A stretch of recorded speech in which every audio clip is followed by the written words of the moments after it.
we're going to start again. Yes. 1, 2, 3. Welcome. Okay. Working in sales is easy money and the fastest way to success. I'm sure you've seen at least one of these kind of videos on your TikTok, Instagram, Facebook, telling you ways in order to make money through sales, any type of sales. Hi, my name is Maria Fernanda, and I'm going to be specifically talking about real estate. However, the following points will be based on sales in general as well.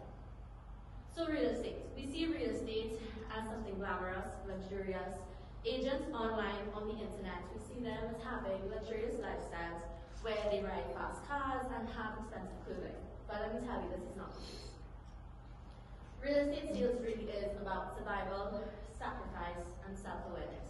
These are three really important points to consider when you're trying to enter into this industry as an employee. So firstly, survival. So I'm going to give you all a little bit more information about the system.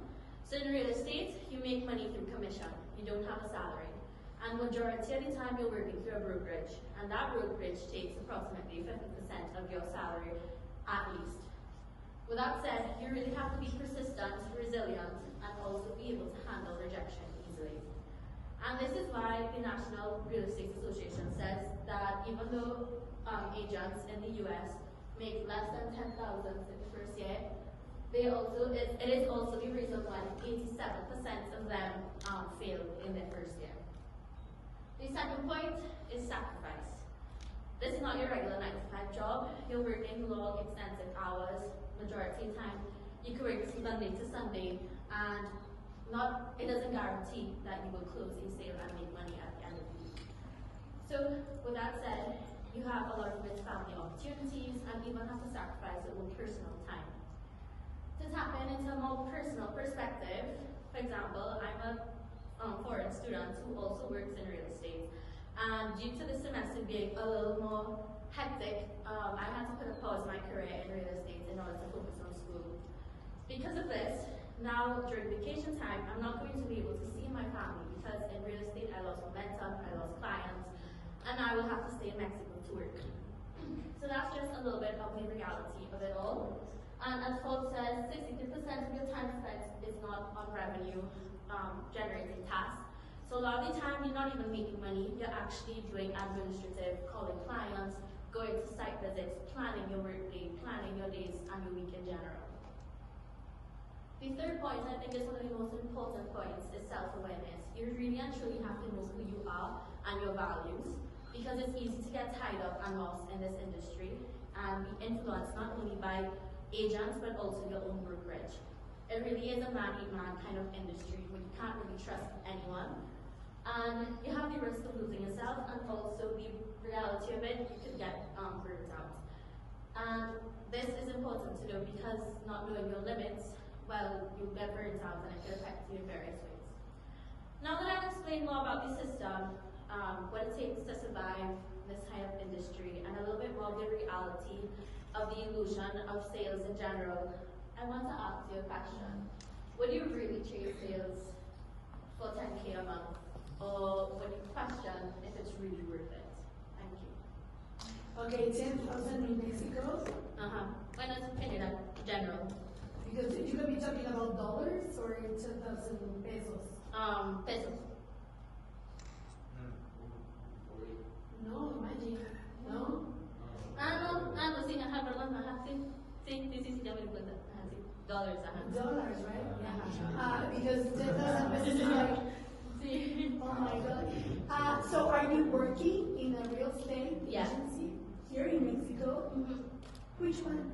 But mostly real estate, están asociados con algo. You would have said, I am currently a agent, okay, and I am in the real estate business.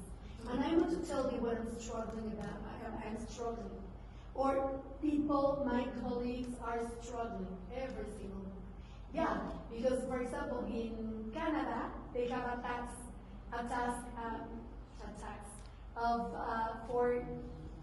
I guess at 4%. The interest rate. The interest rate is 4%, and in Mexico is 12%, ¿no? Entonces, obviamente no vendes las casas igual. Y pagas el impuesto de cada, renta o venta.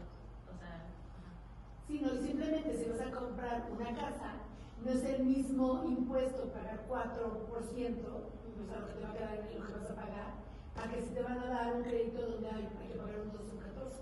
Más o menos es la diferencia que estábamos viendo en mi cuñado, es real estate in Canadá. But it's very different, porque ahí sí no puedes hacer ninguna venta si no pasa por el real estate. Sí, hay más, aquí en México no tienes como, sí hay reglamentos, pero apenas lo están implementando. O sea, aquí la señora y el señor que está aburrido puede ponerse a ver. Sí, no necesitas licencia. Ya, sí, de fuerza, de manera. Ah, mira. Okay, feedback to your classmates, Steffi. I think it was very interesting. I also like that she used pathos and she mentioned like why, well, like the balance between going for a career in real estate, like the monetary benefits, but also what you should sacrifice if you are willing And the risk. go, yeah, for that career. So I really like it. Yeah, I would have liked your story. When I arrived, when I moved to Mexico, I realized that I needed to work. And I decided like to go for the real estate career. And this is the reason why what is it already? Because I don't know that page. Es pequeñito, pero están asociados con AMPI, o sea, están abajo. AMPI, sí. Ajá, sí, la asociación de... Okay, so AMPI.